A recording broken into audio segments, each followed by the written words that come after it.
How to Stay Calm in Hard Times. Find Immediate Peace. Audiobook. Reading by Coleman Hudson. Published by A1 Audiobook. Introduction. It's 8:15 a.m. The day is already running on a knife's edge. You're late. Not disastrously late, but just late enough that a sense of frantic energy is thrumming under your skin. You have a crucial meeting, the kind that will set the tone for the rest of your week, and you needed to be out of the house 10 minutes ago. You've just spent your last few dollars on a large coffee from the local shop, the one thing that feels like a non-negotiable lifeline. This isn't just a drink, it's your fuel, your ritual, your small moment of personal comfort before the chaos begins. You hold it carefully, feeling the warmth seep into your hand as you grab your keys and rush for the door. Then it happens. In the clumsy, hurried transition from inside to outside, your grip slips. For a split second that seems to stretch into an eternity, the cup cartwheels through the air. You watch, helpless, as it erupts in a scalding brown splash across your clean shirt, your pants, and the concrete sidewalk. The empty cup clatters to a stop at your feet, a final mocking punctuation mark on the disaster. The reaction is not just frustration, it's a tidal wave. A hot, furious surge of rage washes over you, so intense it makes your vision swim. It's followed instantly by a crushing wave of despair. Tears prick the corners of your eyes. A voice in your head screams, of course this would happen today. The whole day is ruined. My life is ruined." It feels in that moment like the end of the world. But it's not about the coffee. It's never just about the coffee. That explosive, outsized reaction is the result of weeks, months, or even years of accumulated pressure. The spilled coffee is just the tiny spark that ignites a massive bonfire of anxiety, financial stress, career pressure, and general overwhelm that was already burning just beneath the surface. It's the final straw on a camel whose back has been breaking for a very long time. The problem we face isn't the endless parade of challenges life throws at us. It's that we've lost our internal shock absorbers, leaving us raw and vulnerable to every single jolt. What if you could face that same moment? The spilled coffee, the critical email from your boss, the unexpected bill, the traffic jam, and feel something different. Not a wave of panic, but a moment of clarity. What if instead of spiraling into despair, you had a toolkit that allowed you to take a breath, see the situation for what it is, a minor inconvenience, and move on with your day, your sense of calm completely intact? This book promises to give you that toolkit. It won't eliminate hard times, because no book can, but it will fundamentally change your relationship with them. You will learn not just to survive the storms of life, but to navigate them with a newfound sense of peace and control. You will discover that calm is not something you have to wait for. It is something you can create. This is your guide to finding immediate peace, anytime, anywhere. Our journey together is simple and practical. There's no complex jargon or abstract philosophy here, just a clear, actionable plan. First, we'll pull back the curtain and uncover why we lose our calm. We'll take a look at the simple mechanics of our brain on stress, giving you a user-friendly guide to your own mind.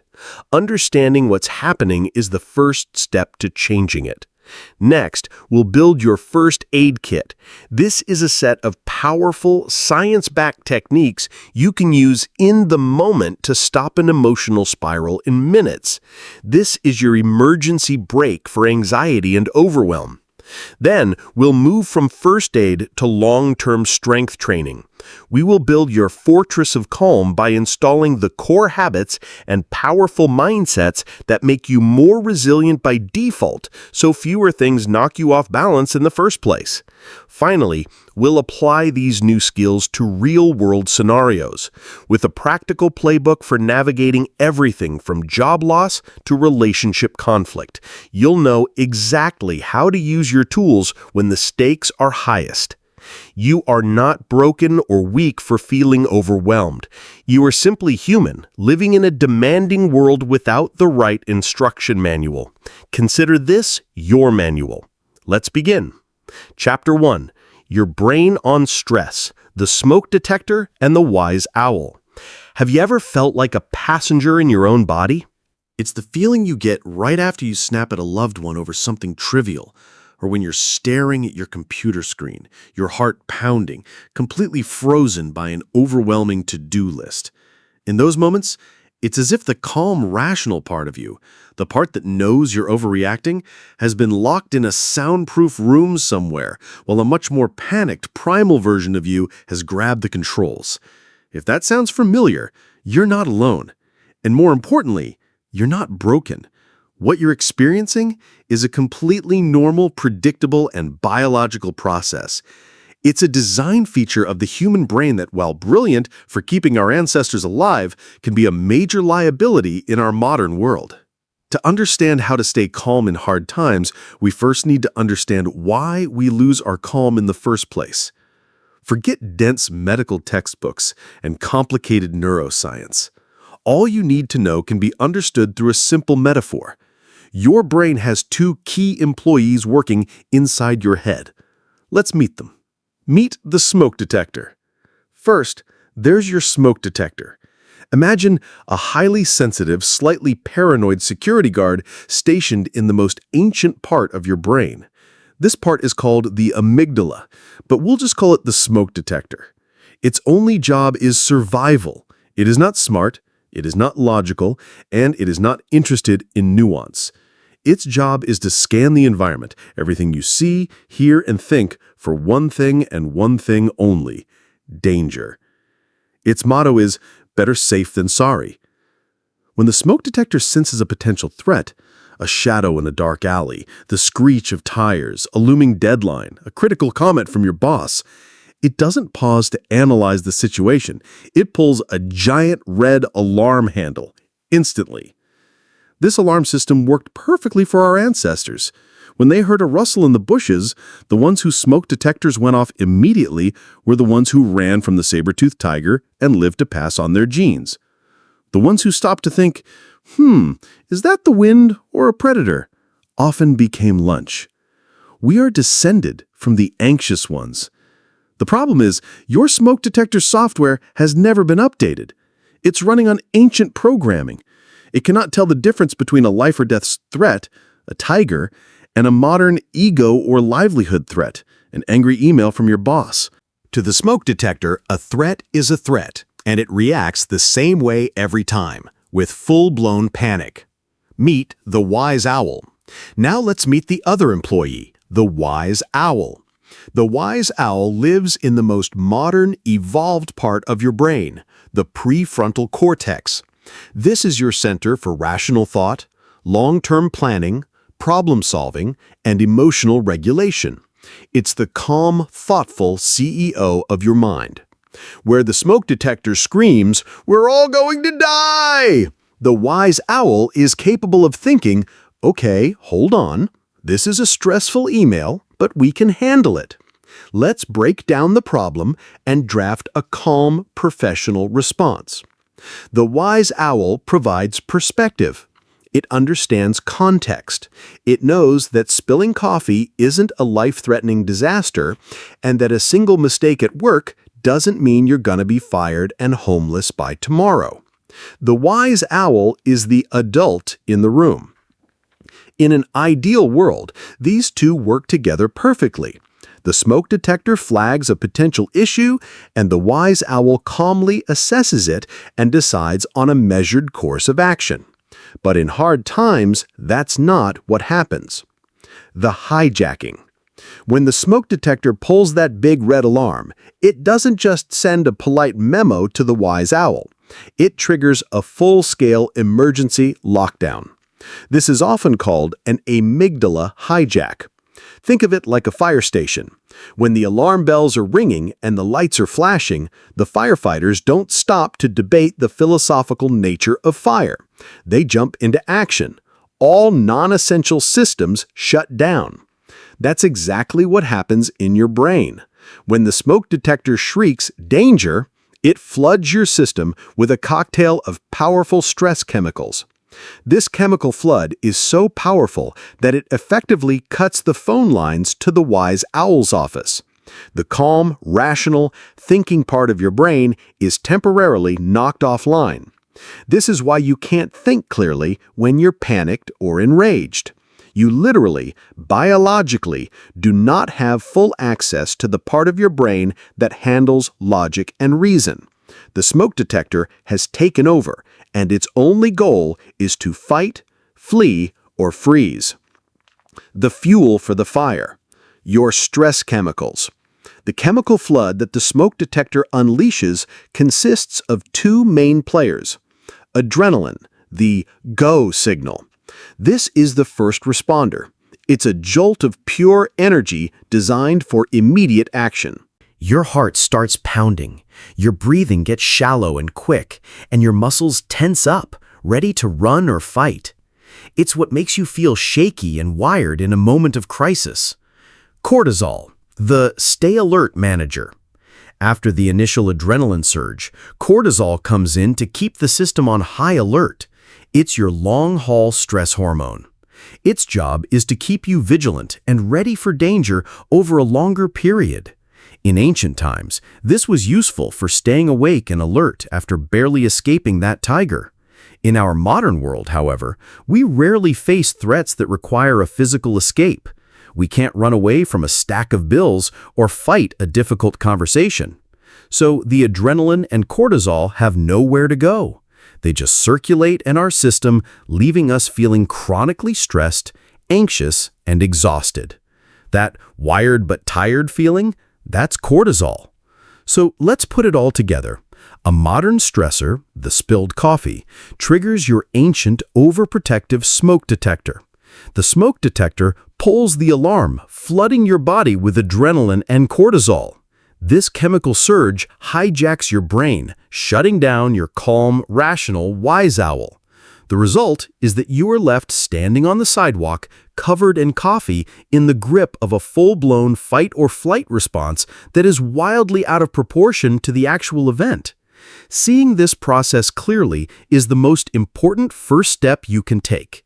Your intense reaction is not a character flaw. It is not a sign of weakness. It is a biological process. You aren't failing. Your system is just doing exactly what it was designed to do, but in a context it was never designed for. The good news is that you don't have to be a victim of this process. You can't, and wouldn't want to, get rid of your smoke detector. You need it, but you can learn how to calm it down when it's overreacting. You can learn to restore the connection to your wise owl, even in the middle of a storm. In the next chapter, we're going to build your first aid kit, a set of simple, physical tools you can use to do just that, and find immediate peace in 3 minutes or less. Chapter 1 Summary. In this chapter, we learned that our intense reactions to stress are not a personal failing, but a biological process. Your brain has two key players: the smoke detector, your primitive emotional alarm system, and the wise owl, your rational thinking mind. In hard times, the smoke detector can hijack your brain, flooding it with stress chemicals like adrenaline and cortisol and shutting down your wise owl. Understanding this mechanism is the first step toward regaining control and intentionally calming your system down. Chapter 2, The First Aid Kit, Immediate Calm in 3 minutes or less. In the last chapter, we learned that a panic or anxiety spiral isn't a mental failing, it's a physical event. Your smoke detector pulls an alarm and your body is flooded with stress chemicals. This is critical because it means you can't just think your way out of a moment of high stress.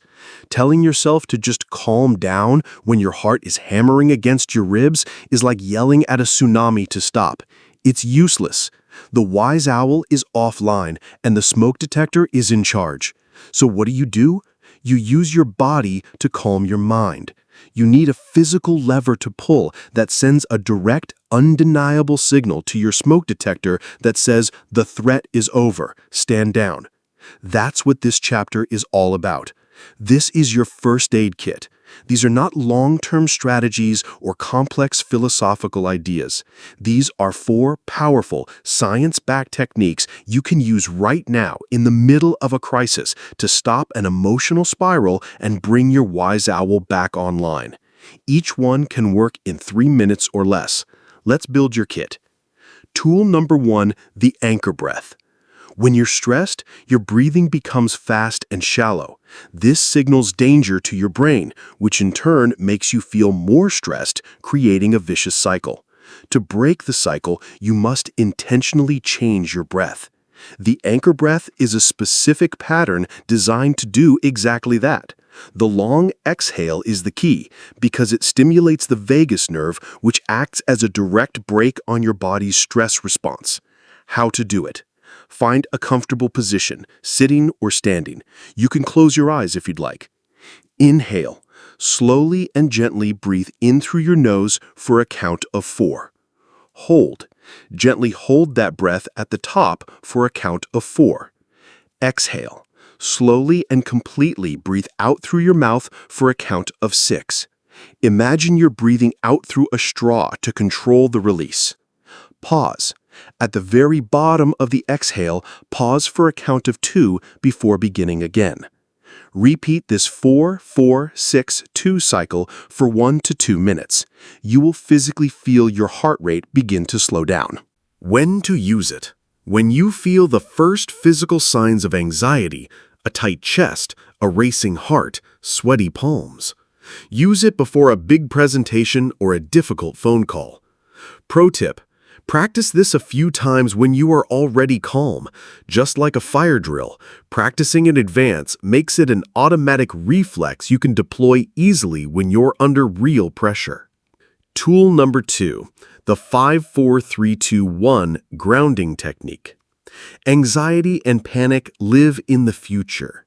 They are fueled by what-if thoughts that spiral into catastrophe. The fastest way to shut down that spiral is to pull your mind out of the hypothetical future and anchor it firmly in the real-time present. This technique uses your 5 senses to do just that. It's impossible to worry about tomorrow when you're focused on what you can see, hear, and feel right now. How to do it? Wherever you are, pause and silently name to yourself 5 things you can see. Look around and notice the details, the texture of your desk, the exact shade of blue in a pen, a crack in the ceiling, the light hitting a leaf outside. Don't just glance, really see them. 4 things you can feel.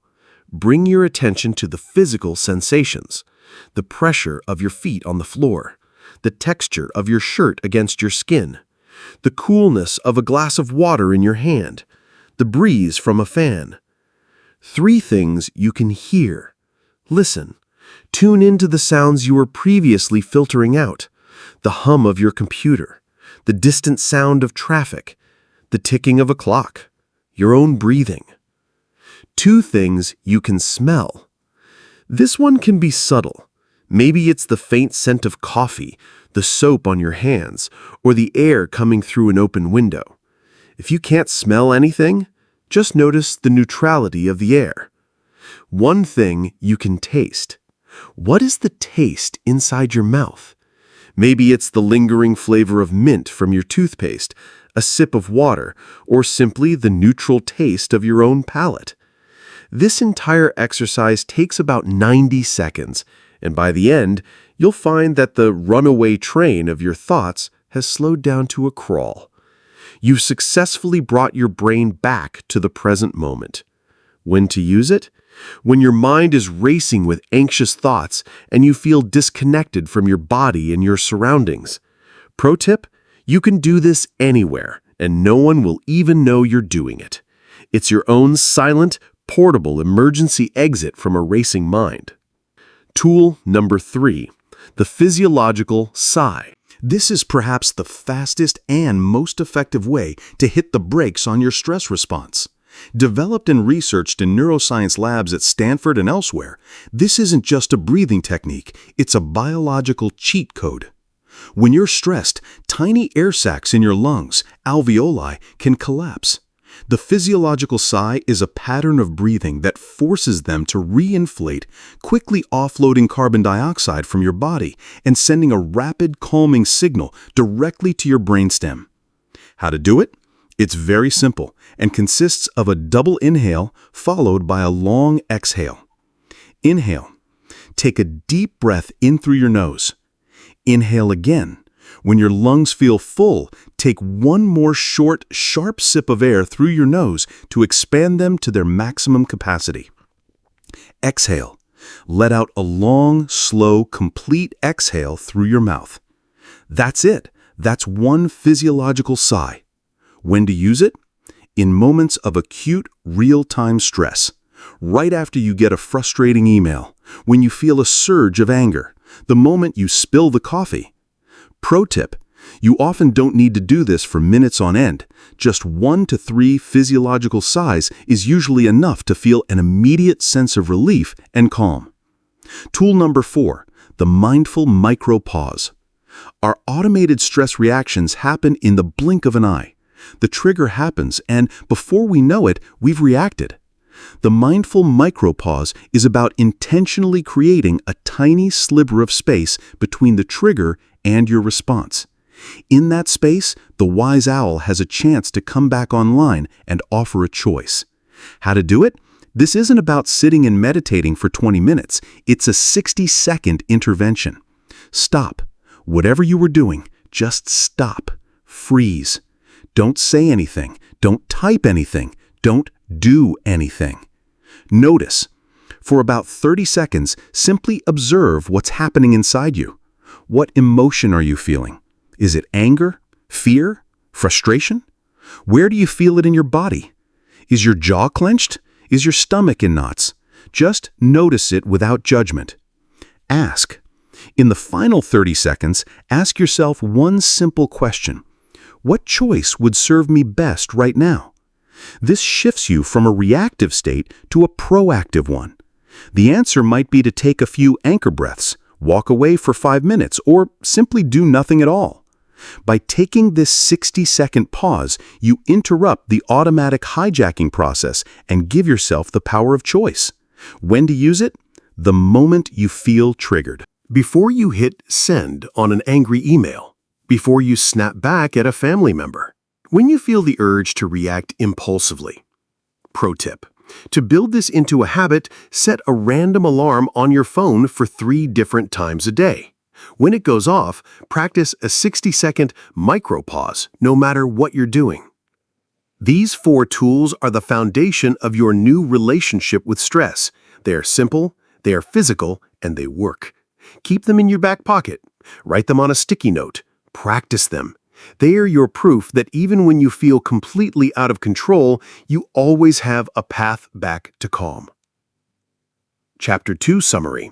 This chapter provided your first aid kit for immediate peace, focusing on using your body to calm your mind.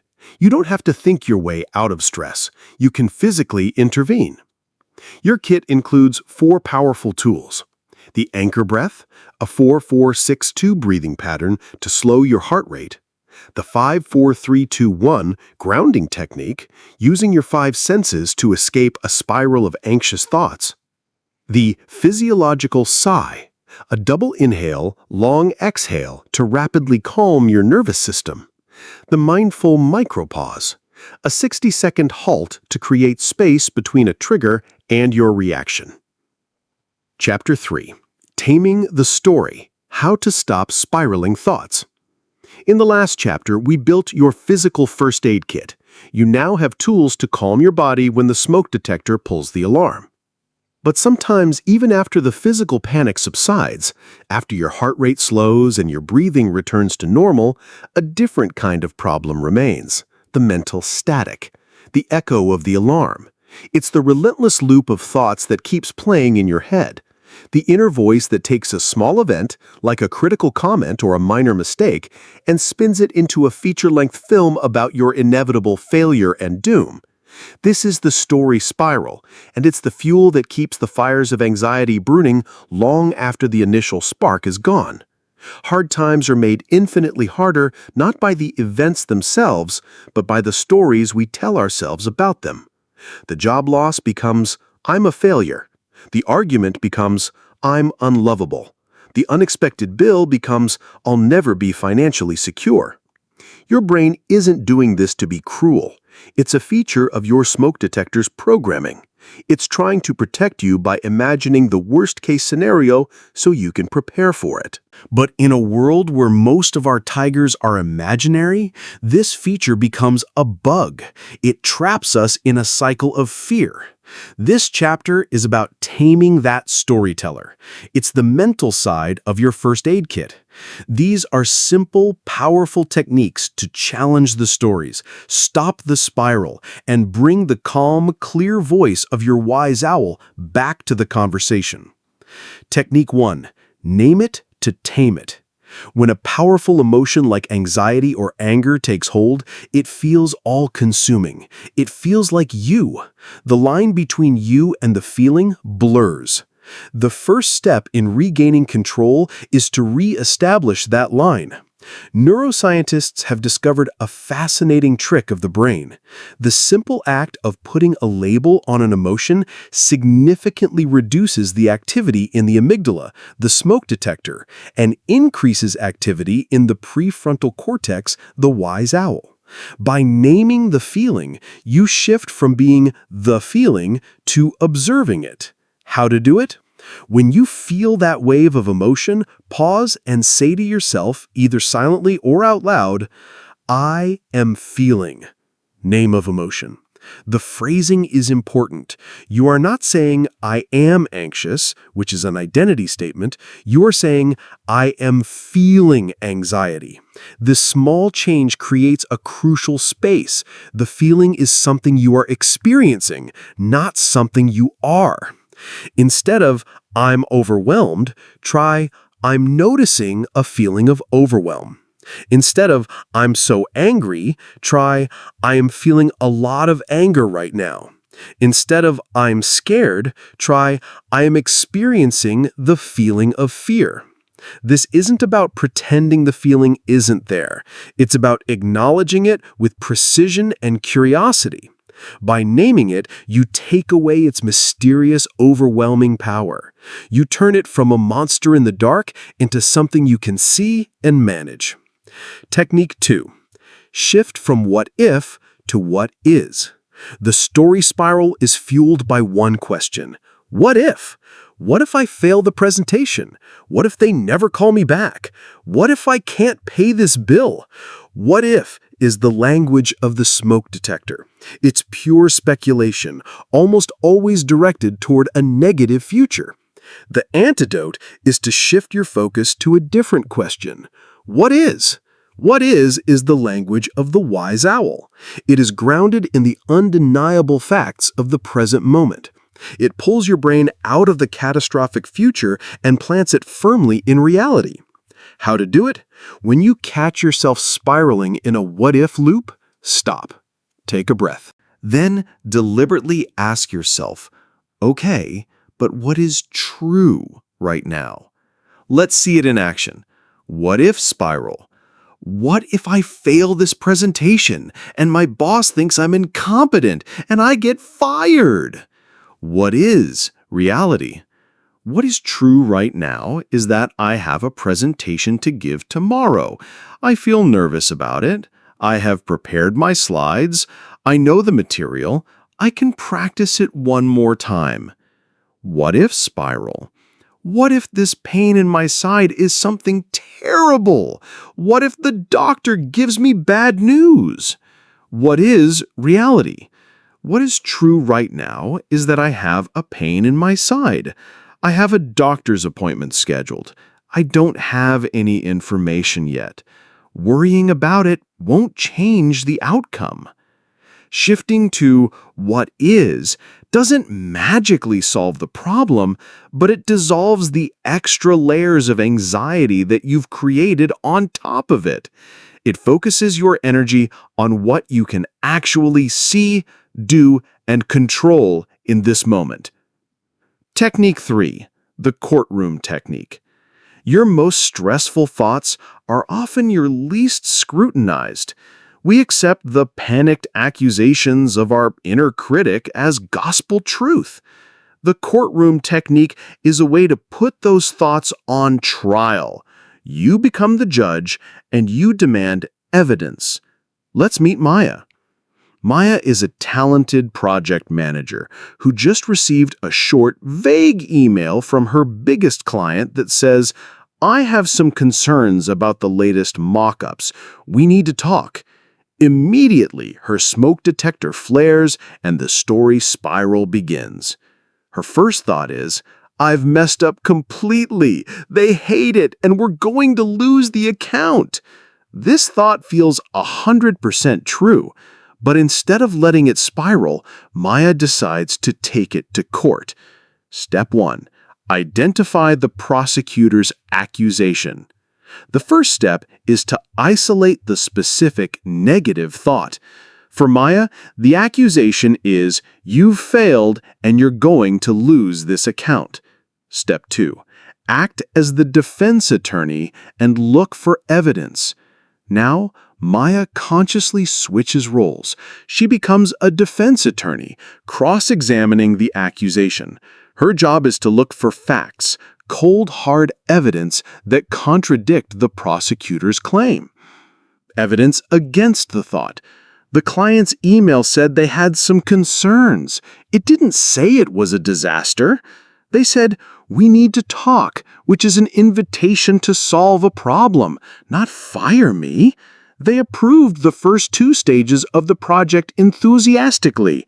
The team and I worked hard on these mock-ups based on their previous feedback. Step 3. Acknowledge the prosecutor's evidence, if any. A good defense attorney acknowledges the truth in the other side's argument. This prevents you from simply engaging in blind optimism. Evidence for the thought. It's true that something in the mock-ups isn't working for them. Their tone does seem concerned. There is a problem that needs to be solved. Step 4. Deliver the judge's verdict.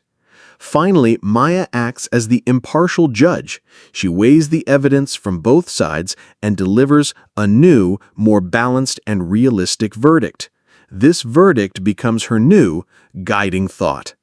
The verdict. My first thought that I failed completely is an exaggeration based on fear. The evidence shows that the client has a specific concern, which is a normal part of any creative project. My new, more accurate thought is, the client has feedback that I need to understand and address. It's time to schedule a call, listen carefully, and make a plan to fix it. Do you feel the difference? The first thought leads to panic and paralysis. The verdict leads to calm, constructive action. By taking 90 seconds to run through this process, Maya tamed the story, silenced her smoke detector, and put her wise owl back in charge. Chapter 3 Summary. Our thoughts create our emotional reality, and hard times are often made worse by the negative stories we tell ourselves. In this chapter, we learned 3 techniques to stop spiraling thoughts. Name it to tame it. Labeling your emotions, "I am feeling anxiety," separates you from the feeling and calms your brain's alarm center. Shift from what if to what is. Move your focus from catastrophic future scenarios to the objective, factual reality of the present moment. The courtroom technique. Put your negative thoughts on trial by acting as a judge, examining the evidence for and against them, and forming a more balanced, realistic verdict. Use arrow up and arrow down to select a turn, enter to jump to it, and escape to return to the chat. Chapter 4. Building your fortress of calm, the 3 pillars. The tools in the last 2 chapters are your first aid kit.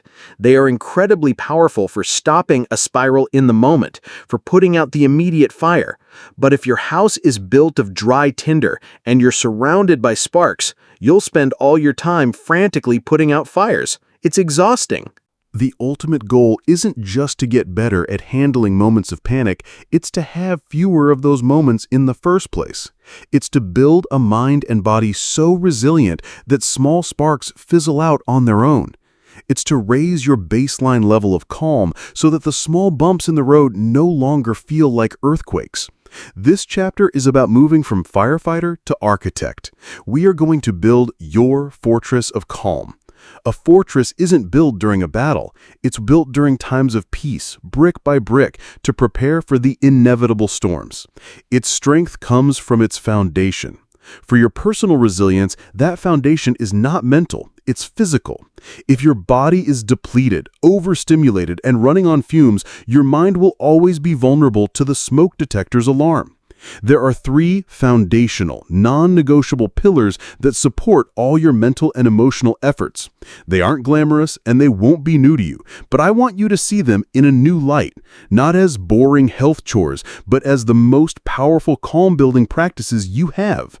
These are the 3 pillars of your fortress: sleep, nutrition, and movement. Pillar number 1, sleep, your nightly mental reset. If you were to do only one thing to become a calmer person, it would be this: prioritize sleep.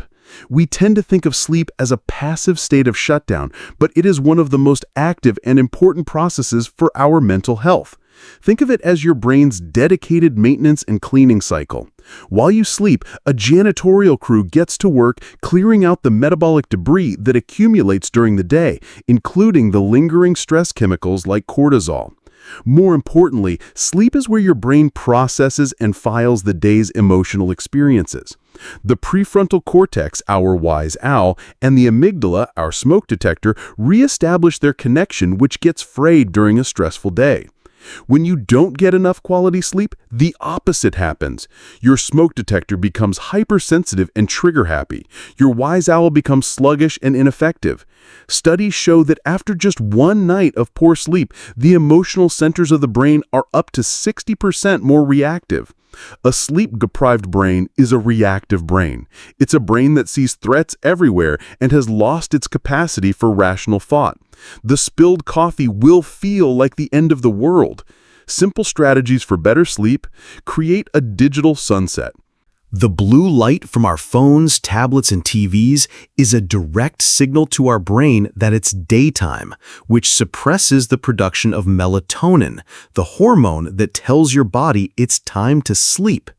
Give yourself a 60-minute buffer before bed with no screens. Read a physical book, listen to music, talk to a partner. Let your brain power down. The brain dump. Can't sleep because your mind is racing with worries and to-do lists? Don't let them rattle around in your head. Keep a notebook by your bed. Before you turn out the light, spend 5 minutes writing down everything that's on your mind. Get it out of your head and onto the paper. This externalizes the anxiety and signals to your brain that these thoughts are saved and can be dealt with tomorrow. Keep it cool and dark. Your body temperature naturally needs to drop to initiate sleep. A cool, dark, quiet room is not a luxury, it's a biological necessity for deep, restorative rest. Pillar number 2, nutrition. Fueling calm, not chaos. The food you eat is not just fuel for your body, it's information for your brain. What you eat directly and immediately impacts your mood, your energy levels, and your vulnerability to stress. Have you ever felt shaky, irritable, and anxious for no apparent reason, maybe a few hours after a sugary breakfast or a big lunch of refined carbs? That's not a random mood swing. It's your blood sugar. Think of it as the blood sugar roller coaster. When you eat a lot of sugar or simple carbohydrates, like white bread, pastries, or soda, your blood sugar spikes dramatically. Your body releases a flood of insulin to deal with the sugar, which then causes your blood sugar to crash. That crash feels physically almost identical to an anxiety attack: shakiness, a racing heart, irritability, and brain fog. When you're on this roller coaster, your body is in a constant state of low-grade physical stress, which makes your smoke detector much more likely to sound the alarm over minor things. The goal is to get off the roller coaster and onto a smooth, steady train. Simple strategies for stable energy. Follow the PFC rule. This is the simplest way to build a balanced meal that keeps your blood sugar stable. At every meal or snack, try to include a source of protein, healthy fat, and fiber from complex carbohydrates like vegetables or whole grains. The protein, fat, and fiber slow down the absorption of sugar, preventing the spike and the crash. Instead of toast with jam, roller coaster, Try whole grain toast with avocado and an egg, steady train. Instead of a handful of crackers, roller coaster. Try a handful of crackers with cheese or a handful of almonds, steady train. Hydration is non-negotiable. Even mild dehydration causes your body to produce more cortisol. You might just be thirsty, but your body is interpreting it as a state of stress. The solution is simple. Keep a water bottle with you and sip from it throughout the day. You don't need to overthink it. Pillar number 3, movement, completing the stress cycle. Remember our stress chemicals, adrenaline and cortisol?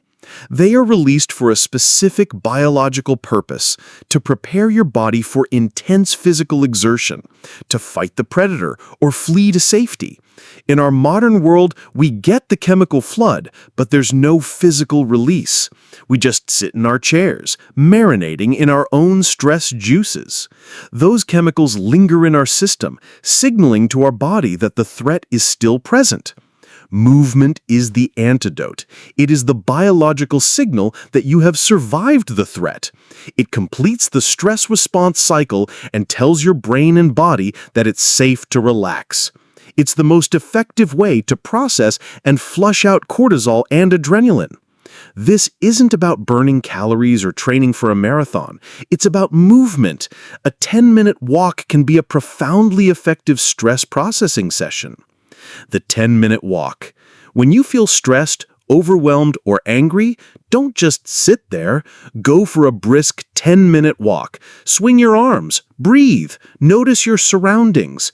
This is often all it takes to complete the cycle and return to a state of calm. Shake it off. This might sound silly, but it works. Animals in the wild literally shake their bodies to release the trauma and adrenaline after a chase. When you're feeling tense or jittery, find a private space, like a bathroom stall or an empty office, and for 60 seconds, literally shake your hands, your arms, your legs. This physical release can be incredibly effective at discharging pent-up nervous energy. These 3 pillars are the unseen foundation of a calm mind. They work together. When you sleep well, you have the energy to move and make better food choices. When you eat well, you have more stable energy for your day, and you sleep more deeply. When you move, you process stress, which helps you sleep. By investing in these pillars, you are not just taking care of your physical health, you are building your fortress of calm from the ground up. Chapter 4 Summary. Long-term calm requires moving beyond in-the-moment fixes and building a strong, resilient foundation. This chapter outlined the 3 essential pillars for creating that foundation, your fortress of calm. Sleep. It's your brain's nightly mental reset, clearing out stress chemicals and making you less emotionally reactive. Prioritize it by creating a digital sunset and doing a brain dump before bed. Nutrition. Fuel your body for calm, not chaos, by getting off the blood sugar roller coaster. Use the PFC, protein, fat, fiber, carb rule to build the balanced meals that provide steady energy. Movement. Physical activity is the most effective way to complete the stress response cycle and process stress chemicals like cortisol. Even a 10-minute walk is a powerful tool. Chapter 5. The Power of Perspective. Upgrading your mental software. If your body is the fortress and your habits are its foundational pillars, then your perspective is the operating system that runs the entire thing. It's the software that interprets every piece of incoming data, every event, every conversation, every challenge, and decides what it means. Many of us are running on old, outdated software. It's the default programming we inherited, full of bugs and automatic reactions that no longer serve us. This software is programmed with a negativity bias. It's constantly scanning for threats, a flair for the dramatic. It loves worst-case scenarios, and a tendency to get stuck in loops of frustration and worry. When you're running on buggy software, even the best hardware will underperform. Even with a strong fortress, you'll still feel besieged. This chapter is about upgrading that software. It's about intentionally installing new ways of seeing the world that make calm, clarity, and resilience your new default settings.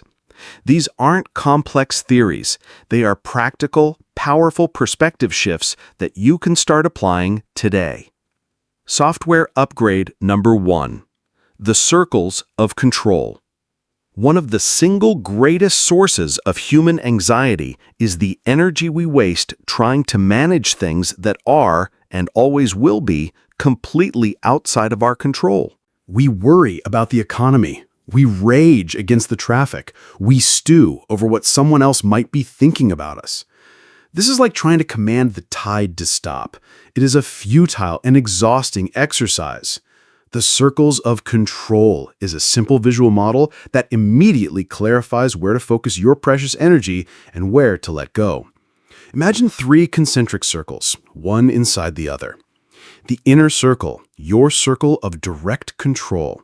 This is the only circle where you have 100% authority. It's smaller than you think.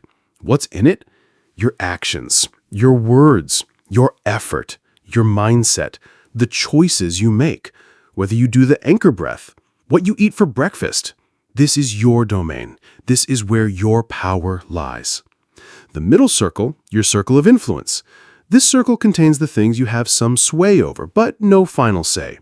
The outcome of a project. You can control your effort, but not the final result. Your child's mood. You can be kind and supportive, but you can't control their feelings. A friend's opinion of you. You can be a good friend, but you can't control what they think. You can nudge things in this circle, but you cannot dictate them. The outer circle, your circle of no control. This is the largest circle. It contains everything else. The weather, the stock market, the past, how other people choose to behave, whether the plane takes off on time. Your only sane and effective response to the things in this circle is acceptance. Fighting them is a guaranteed recipe for frustration. How to use it. The next time you feel worried or anxious about something, take out a piece of paper and draw the 3 circles. Write your worry down and place it in the correct circle. Is your worry about the upcoming election? That goes in the outer circle. You can influence it with your vote, middle circle, but the final outcome is in your hands. Is your worry about a presentation at work? The audience's reaction goes in the outer circle. The final decision your boss makes goes in the middle circle. But your preparation, your practice, and the attitude you bring to it, that goes squarely in the inner circle. The goal is simple. Shift 100% of your focus, energy, and attention to your inner circle. When you do this, something magical happens. The anxiety about the outer circles begins to dissolve because you're no longer wasting energy there. And by focusing all your power on the things you can control, you become far more effective, which in turn expands your circle of influence. Software upgrade number 2, strategic gratitude. The word gratitude can sometimes sound soft and cliché, but I want you to think about it in a new way, not as a passive, fluffy emotion, but as a highly strategic and active mental exercise. It is a workout for your brain. As we've discussed, your brain's default software has a built-in negativity bias. It's naturally better at spotting problems, threats, and annoyances than it is at noticing what's going right. This was a great survival tool for our ancestors, but it makes for a miserable modern life. Strategic gratitude is the targeted practice you use to counteract that bias. Every time you consciously look for and acknowledge something good, you are creating and strengthening a neural pathway. You are training your brain to get better at spotting the good. The more you do it, the more it becomes your automatic default. How to practice it? The simplest and most effective method is the 3 good things exercise. At the end of each day, take 2 minutes to write down 3 specific things that went well that day and briefly reflect on why they happened.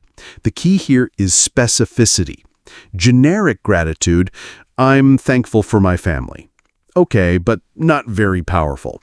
Strategic gratitude, I'm grateful for the way my partner made me a cup of coffee this morning without me asking.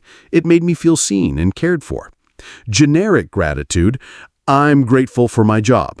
Strategic gratitude, I'm grateful that my coworker, David, helped me solve that software bug today. It saved me hours of frustration, and I appreciate his teamwork. This isn't about pretending the hard things didn't happen. The struggles of the day are still real. But this practice forces your brain to acknowledge that alongside the struggle, good things happen too. It brings balance to your perspective. Over time, it rewires your brain to see a world that is not just a field of threats, but also a landscape of opportunities and small joys. Software upgrade number 3, the obstacle is the way. Our default software has a very simple response to problems. This is bad. This is a roadblock. This is standing between me and where I want to go. This perspective immediately creates feelings of frustration, anger, and victimhood. This final software upgrade is a radical one, inspired by the ancient Stoics, but perfectly suited for our modern world. It's the idea that the roadblock is not in your way, it is your way. Whatever challenge you are facing, whatever obstacle is in your path, is not an unfortunate interruption. It is your specific, tailor-made opportunity to practice the very virtues you wish to possess: patience, creativity, courage, or calm. How to apply it? When you face a setback, from the trivial to the traumatic, your old software will scream, "This shouldn't be happening." Your new software simply asks a different, more powerful question: how can I use this? Stuck in an endless traffic jam? Your old software rages. Your new software asks, how can I use this? This is an unexpected opportunity to listen to that podcast I've been saving, or to practice my anchor breathing for 10 minutes straight. A project you poured your heart into just failed? Your old software despairs. Your new software asks, how can I use this? This is a chance to learn exactly what doesn't work, to get valuable feedback, and to build something even better next time. Dealing with a difficult, critical person? Your old software gets defensive. Your new software asks, how can I use this? This is my personal training ground for practicing patience, setting boundaries, and communicating clearly under pressure. This mindset shift is the ultimate game changer. It transforms you from a victim of your circumstances into an active participant. Problems are no longer just sources of stress.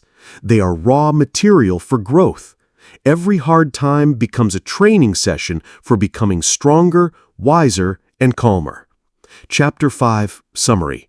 You can't always change your circumstances, but you can always change the mental software you use to interpret them. This chapter introduced 3 powerful perspective upgrades to make calm your default setting. The circles of control. Focus your energy exclusively on what you can directly control, your actions, your mindset. Influence what you can and practice acceptance for everything else. Strategic gratitude. Actively train your brain to counteract its natural negativity bias by consistently identifying specific positive things in your life. This isn't just a feeling, it's a mental workout. The obstacle is the way. Reframe challenges from frustrating roadblocks to opportunities for growth by asking the question, how can I use this? This turns every difficulty into a training ground for resilience.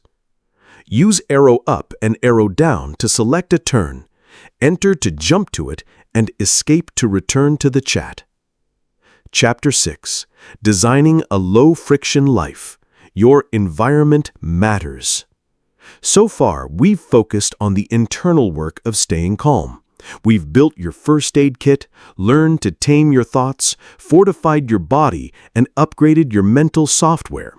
But if you do all this incredible work and then step out into a world that feels like a constant assault on your senses and your sanity, you're fighting an uphill battle.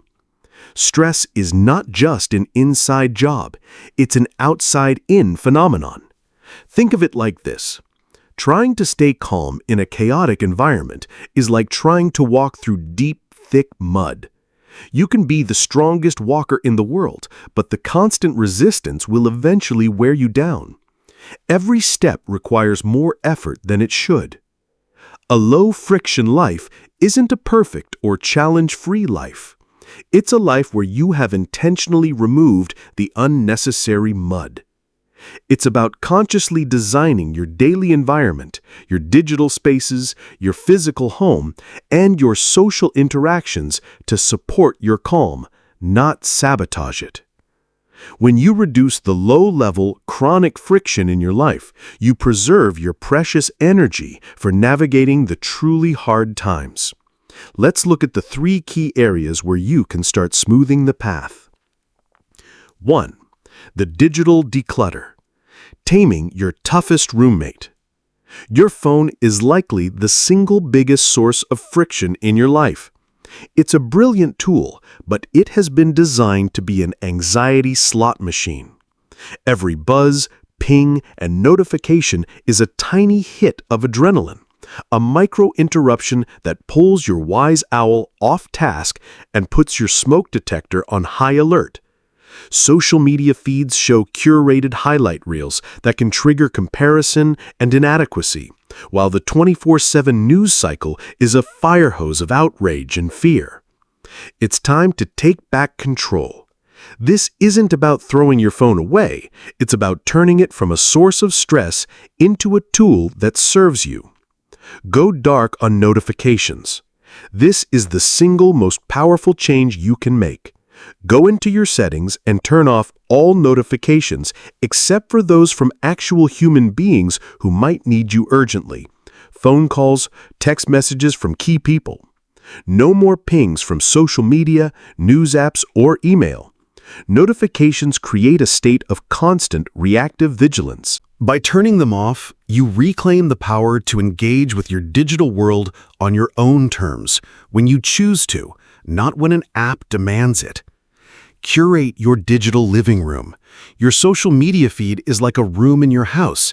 You wouldn't let a stranger come into your living room and yell at you or make you feel bad about yourself, yet we allow this on our phones every day.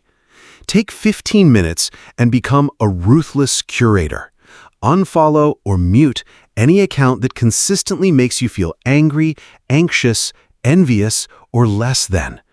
Then intentionally follow accounts that make you feel calm, inspired, or joyful. Artists, nature photographers, poets, teachers. You get to decide who you invite in. Put news on a diet. Staying informed is important. Being constantly inundated is draining. The modern news cycle is designed to keep you hooked through fear and outrage. Instead of doom scrolling throughout the day, give yourself a news budget.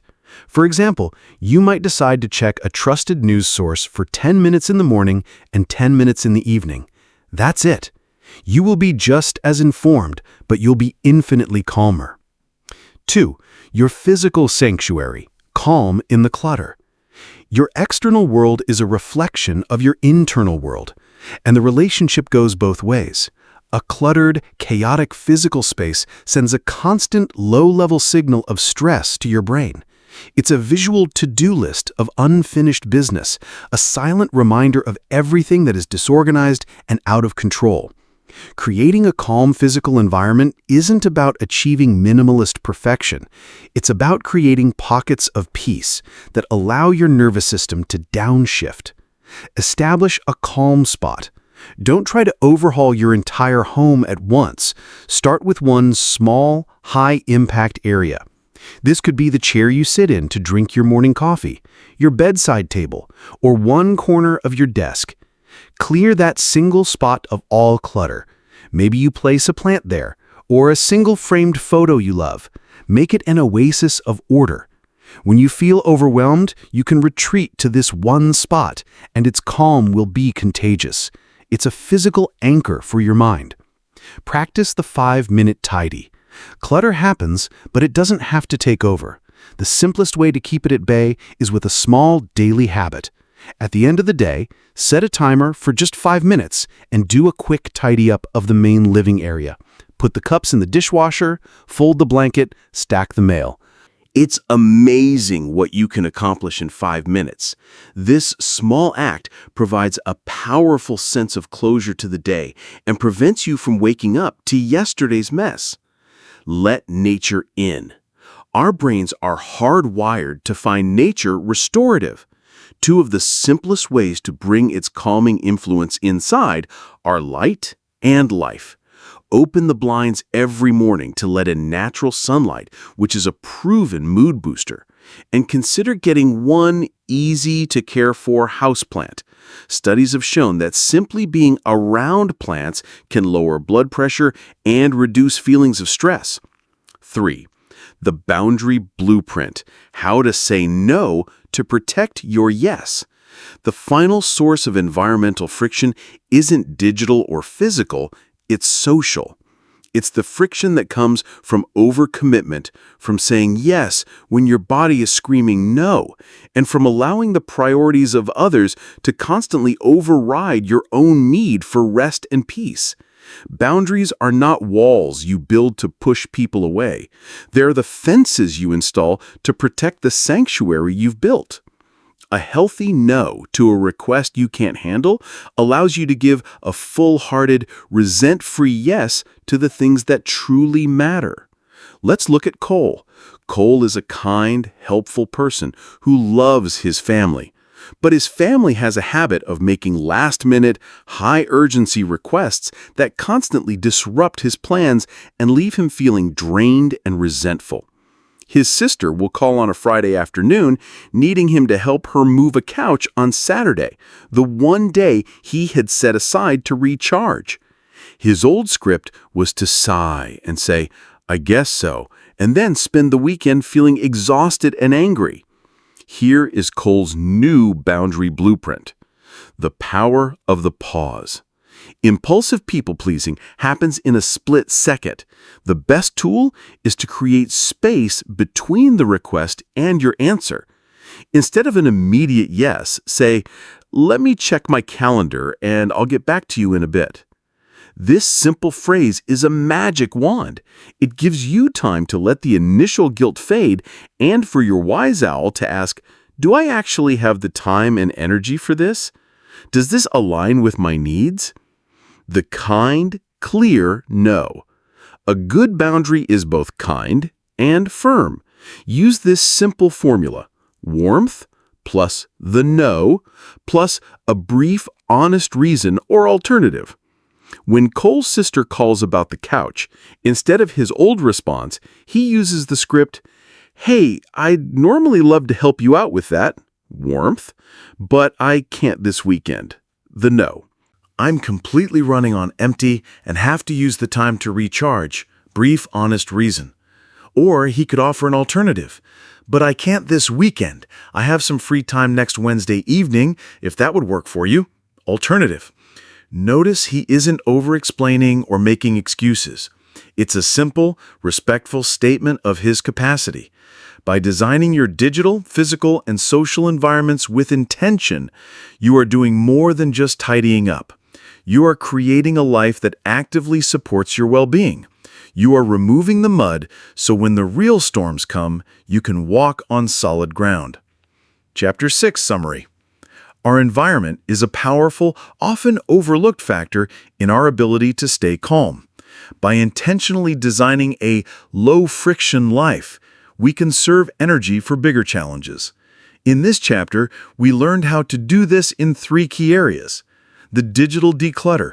Take back control from your devices by turning off non-essential notifications, curating your social media feeds to be positive spaces, and putting the news on a diet. Your physical sanctuary. Reduce the mental stress of clutter by creating one dedicated calm spot, practicing a daily 5-minute tidy, and letting in natural elements like sunlight and plants. The boundary blueprint. Protect your time and energy by learning to set healthy boundaries. Use the power of the pause to avoid impulsive commitments, and use a simple script to deliver a kind, clear no. Chapter 7. The Hard Times Playbook. Applying your tools in a crisis. Theory is one thing, a crisis is another.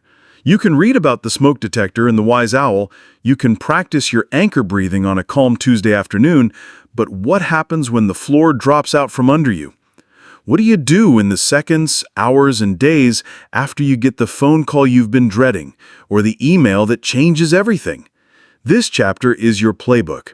It's a flight simulator for life's most turbulent moments. We are going to walk through 3 common and deeply challenging scenarios and map out exactly how to apply the tools you've learned. The goal isn't to be perfect. There is no perfect way to navigate a crisis. The goal is to have a plan. It's to know that when the alarm bells start ringing, you have a sequence of steps you can follow to find your footing, make wise decisions, and move through the storm without letting it break you. Let's open the playbook. Scenario 1. The playbook for an unexpected job loss. You're called into a surprise meeting with your manager and an HR representative. The words are professional and detached. Restructuring. Your role is being eliminated. Effective immediately. You're handed a folder. Your world tilts on its axis. Phase 1. The initial shock. The first hour. Your smoke detector is screaming. Your body is flooded with adrenaline and cortisol. You can't think. You can barely breathe. Your only job right now is to manage the acute physical panic. Your tool? The Physiological Sigh in Chapter 2. As you walk out of the building or sit in your car, your first move is physical. Take 2 or 3 deep physiological sighs, a double inhale through the nose, a long exhale through the mouth. This is your emergency brake. It will immediately begin to calm your hijacked nervous system. Your tool? The 5-4-3-2-1 grounding technique in Chapter 2. Your mind will be racing into a catastrophic future. Pull it back. Name 5 things you can see. The steering wheel, a crack in the windshield. Name 4 things you can feel. The texture of the seat. Go through the full sequence. This anchors you in the present moment, the only place you have any power. Do not think about your mortgage or your resume yet. Just get through the next 5 minutes. Phase 2. Taming the story, the first day. Once the initial physical shock subsides, the mental story will take over. The voice of shame and fear will be deafening.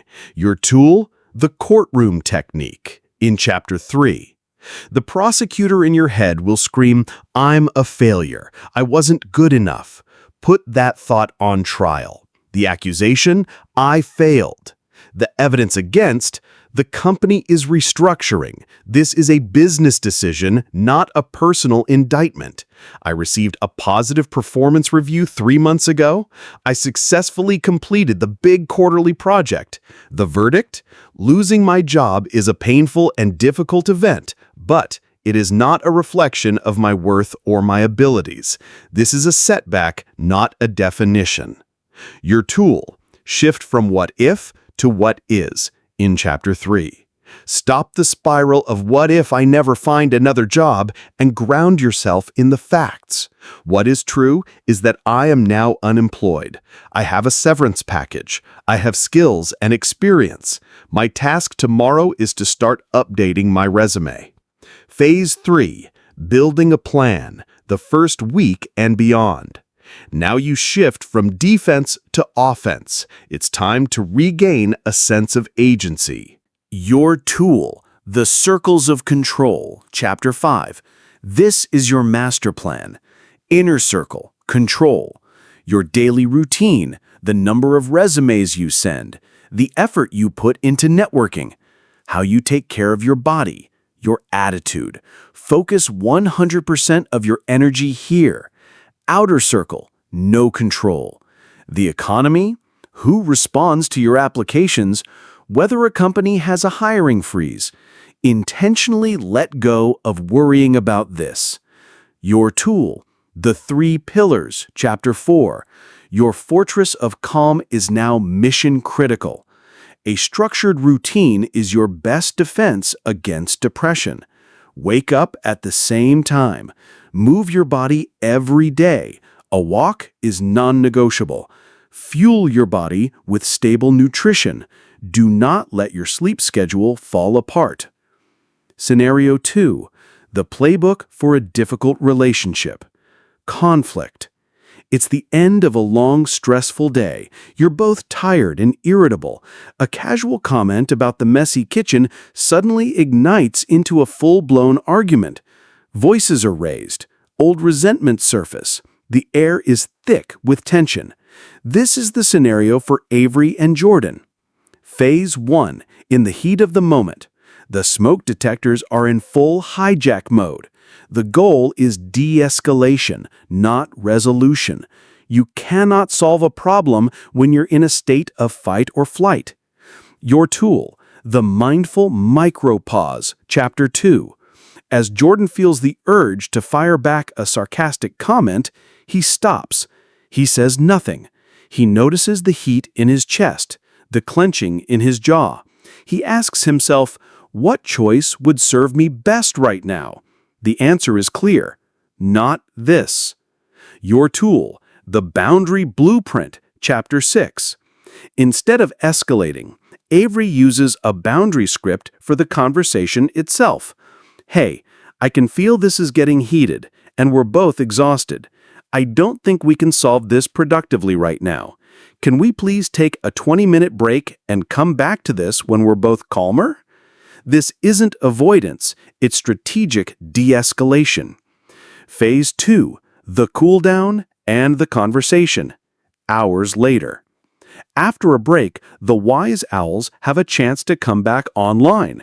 Now a real conversation is possible. Your tool, the name it to tame it mindset, Chapter 3. Before they talk, both Avery and Jordan identify what they're feeling. Avery realizes she's not just angry about the kitchen. She's feeling unappreciated and overwhelmed. Jordan realizes he's not just annoyed. He's feeling criticized and defensive. This clarity changes the entire conversation. Your tool. Communicate your needs, not your judgments. Instead of saying, you never help around here, Avery uses a boundary-style script. When I come home to a messy kitchen after a long day, I feel exhausted and unappreciated. I need us to be more of a team on this. This is a statement of her reality, not an attack. Phase 3, the repair. Your tool, the obstacle is the way, Chapter 5. See the conflict not as a sign that the relationship is failing, but as an opportunity. This argument revealed a weak spot. It's a chance to build a better system for managing household chores, to understand each other's stress triggers, and to get better at communicating under pressure. The conflict itself becomes the raw material for a stronger relationship. Scenario 3. The playbook for facing a health scare. You've had some strange symptoms. The doctor orders a series of tests. Now you're in the agonizing period of waiting for results. Your mind is a whirlwind of fear and worst-case scenarios. Phase 1. Managing the anxiety of the unknown, the waiting period. This is a unique stressor where there is no immediate problem to solve, only a potential future one to fear. Your main job is to keep your mind from spiraling. Your tool is shift from what if to what is. This is your mantra. When your mind screams, what if it's the worst possible news, gently guide it back to, what is true right now is that I am sitting in my chair. The sun is shining. I have a test scheduled for Tuesday. I do not have any information yet. Repeat this 100 times a day if you have to. Your tool, the digital declutter. Make a strict rule. No Googling symptoms. This is like pouring gasoline on the fire of your anxiety. You are not a doctor, and the internet is a library of worst-case scenarios. Your tool, the circles of control. Chapter 5. Differentiate ruthlessly. Inner circle, control. Preparing a list of questions for your doctor, eating nourishing food, getting enough sleep, going for walks, practicing your anchor breath. Outer circle, no control. The test results themselves. Focus every ounce of your energy on the inner circle. Phase 2. Receiving the news and moving forward. Whether the news is good or challenging, you have a path forward. If the news is a relief, don't just move on. Take a moment to practice strategic gratitude. Chapter 5. Be deeply thankful for your health, for the doctors, for the peace of mind. This solidifies the positive feeling and builds resilience. If the news is challenging, your entire toolkit is now at your disposal. You will start with the first aid kit to manage the immediate shock. You will use the courtroom technique to fight the story that your life is over. You will lean on your 3 pillars, sleep, nutrition, movement, more than ever, as they are now part of your treatment plan. And you will adopt the ultimate perspective shift. The obstacle is the way. Chapter 5. This diagnosis is not just a roadblock. It is now your path. Your journey is to walk it with as much strength, grace, and self-compassion as you can muster. This playbook isn't magic. It won't make hard times easy, but it will make you a formidable navigator of them. It ensures that when the storm hits, you are not empty-handed. You are prepared. You are capable. You are the calm within the storm. Chapter 7 Summary. This chapter provided a practical playbook for applying your tools in real-world crises. By breaking down challenges into phases, you can use the right tool at the right time. We walked through 3 scenarios. Job loss. Manage the initial shock with physical tools, then tame the story of failure with mental techniques, and finally, use the circles of control to build a proactive plan. Relationship conflict. Use the mindful micropause to de-escalate in the moment. Have a calmer conversation later by identifying your underlying feelings, and view the conflict as an opportunity to strengthen the relationship. Health scare. Manage the anxiety of waiting by focusing on what is instead of what if, controlling your information diet, and focusing on your circle of control. The core strategy is always the same. First, calm your body. Second, challenge your story. Then third, focus your energy on what you can control. Chapter 8. The journey, not the destination. Becoming a calmer person. We began this journey together with a spilled cup of coffee, a small, everyday disaster that held the power to ruin an entire day. It was a symbol of how, when we're stretched to our limits, the smallest crack can feel like a catastrophic shatter. The person who started this book might have reacted to that moment with a surge of rage and despair. The person you are now is different. You still wouldn't enjoy spilling hot coffee on yourself, let's be realistic, but you now possess something you didn't have before: a choice. You have the choice to take a single physiological sigh, instantly hitting the brakes on your body's panic response. You have the choice to use the 5-4-3-2-1 technique right there on the sidewalk, grounding yourself in the reality of the moment instead of the story of a ruined day. You have the choice to see the obstacle not as a catastrophe, but as an unexpected and admittedly annoying invitation to practice patience. You haven't eliminated the setback, but you have reclaimed your power over your response. And in that space between trigger and response, you find not only calm, but freedom. As we come to the end of our time together, there is one final crucial perspective shift I want to leave with you. It is the most important one of all. Calm is not a destination. It is not a perfect, enlightened state you finally arrive at, where nothing ever bothers you again. It's not a finish line you cross. Life will always have its spilled coffee, its difficult conversations, its unexpected bills, and its moments of profound uncertainty. The storms will always come. Calm is a practice.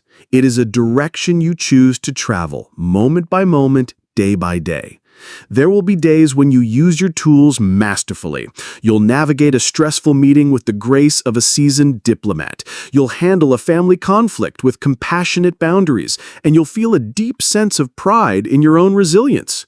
And there will be days when you forget every single thing you've read in this book. You'll snap at your partner. You'll spiral into anxiety over a work email. You will inevitably lose your cool over something trivial.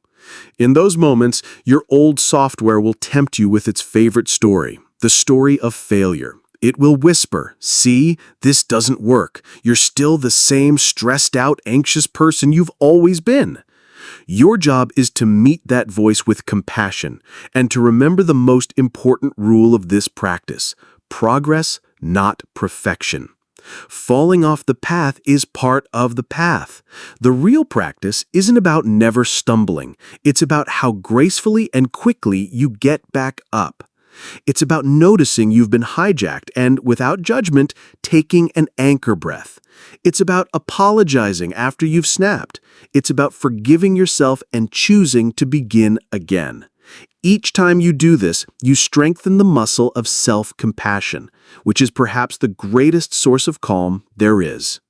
The upward spiral. When we are stuck in a cycle of stress, we often find ourselves in a downward spiral.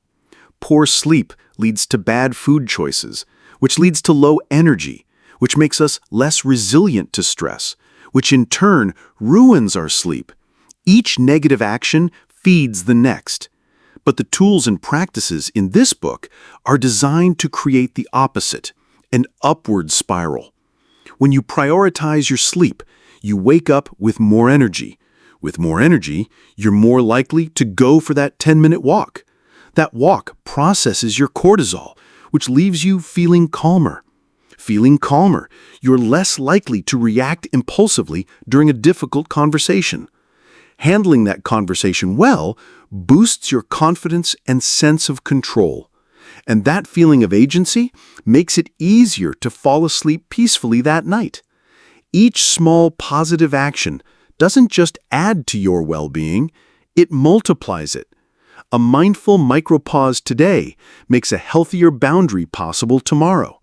A gratitude practice this week rewires your brain to spot more good things next month. This is how you become a calmer person, not through a single dramatic transformation, but through the quiet, cumulative power of 1,000 small choices.